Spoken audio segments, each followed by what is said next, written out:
नमस्कार, news 8 India में आपका स्वागत है। सत्ता से लेकर समाज तक, सांसद से लेकर सड़क तक, खेल से लेकर खेत तक, अपराध से लेकर अराजकता तक, खबरों को देखने के लिए देखते रहिए न्यूज 8 इंडिया। दुर्घटनाओं में कमी आएगी, उसके लागू होने के बाद दुर्घटनाओं में किसी प्रकार की कोई कमी नहीं आई है। और ये आपने स्वयं भी माना है। एक्सप्रेस हाईवे के ऊपर पत्रकार महोदय ने जब उनसे पूछा कि जी नया मोटर व्हीकल एक्ट लागू होने के बाद भी अगर दुर्घटनाओं में कमी नहीं आई तो कारण क्या है, तो उन्होंने इसको केवल ह्यूमन नेचर कह करके टाल दिया। तो मेरा उनसे एक बार आपके माध्यम से मैं अपील करूंगा कि इस पर गहनता से विचार करें और भ्रष्टाचार पर लगाम लगाने के लिए कोई भी उपयुक्त कार्य करें। धन्यवाद।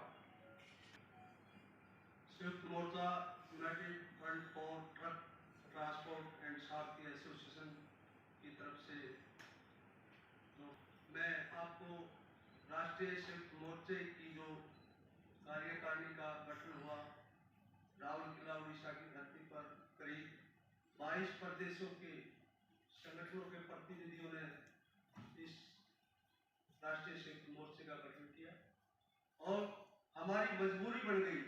इस राष्ट्रीय संयुक्त मोर्चे का गठन करने के लिए हमारी मजबूरियां बढ़ गई कि हमारी गाड़ियां पूरे देश भर में चलती हैं, जहां पर हर तरह के टैक्स देने के बावजूद भी हमारे गाड़ी मालिकों का शोषण होता है। जैसे वेस्ट बंगाल की बात लगाएं, वेस्ट बंगाल के अंदर एक गाड़ी का मैकेनिकल डंडा टैक्स बोलते हैं और हम लोग उसको गुंडा टैक्स बोलते हैं, जो 14,000 रुपए का, हम ऑल इंडिया परमिट लेने के बावजूद भी 14,000 का वहां पर एक साल का गुंडा टैक्स रखवाते हैं। इसी तरह उड़ीसा में 4100 रुपये, बिहार में 2400 रुपये, हर प्रदेशों में अलग अलग तरह के टैक्स हमारे से लिए जाते हैं। और इस देश के अंदर जैसे सैनिक है, किसान है, इसी तरह हमारे गाड़ी मालिक इस देश की एक सेवा करने का काम करते हैं। जैसे कोरोना महामारी में आप लगाओ, कोरोना महामारी में डॉक्टर, पुलिस और गाड़ी मालिक ने इस देश हित की सेवा की। हमने सरकार से निवेदन किया कि हमारे जो ड्राइवर भाई अपनी जान की परवाह न करते हुए इस देश को एक सैनिक के रूप में काम कर रहे हैं, उनका एक बीमा किया जाए। भाई कोई कोरोना महामारी से कोई दुर्घटना हो जाती है, उस परिवार के लिए सरकार सोच रही है, लेकिन सरकार ने हमारे ड्राइवरों के लिए कोई भी सुविधा नहीं दी।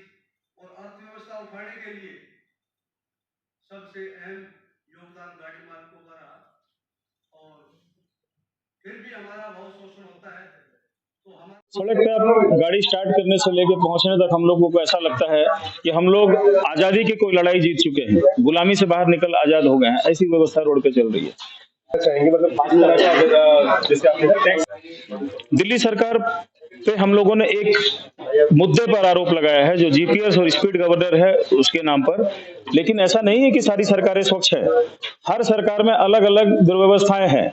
आप केरल जैसे राज्य में चले जाइए, तेलंगाना में चले जाइए, वहां आपको सड़क से गाड़ी पार करने का स्थानीय एसोसिएशन वही पैसा काटते हैं, कम से कम 300-400 से लेकर 1200-1500 तक लेते हैं। शायद ये कोई ऐसा राज्य नहीं जहां इस बॉर्डर से घुसा और उस बॉर्डर से निकल गए। कहाँ भ्रष्टाचार नहीं, हर जगह भ्रष्टाचार। नीचे से लेकर ऊपर सिस्टम तक जाता है। सड़क है वो मुख्यमंत्री से नीचे लेकर के नीचे ट्रांसपोर्ट कमिश्नर को देते हुए नीचे सिपाही तक जाता है। और स्थानीय के अंदर से कितना पैसा जो है पर डे इस तरह कम से कम 10 से 12 करोड़ कम से कम। वो के कहावत है, खरबूजा कटता है तो बराबर बढ़ता है। नमस्कार, न्यूज 8 इंडिया में आपका स्वागत है। सत्ता से लेकर समाज तक, सांसद से लेकर सड़क तक, खेल से लेकर खेत तक, अपराध से लेकर अराजकता तक, खबरों को देखने के लिए देखते रहिए न्यूज 8 इंडिया।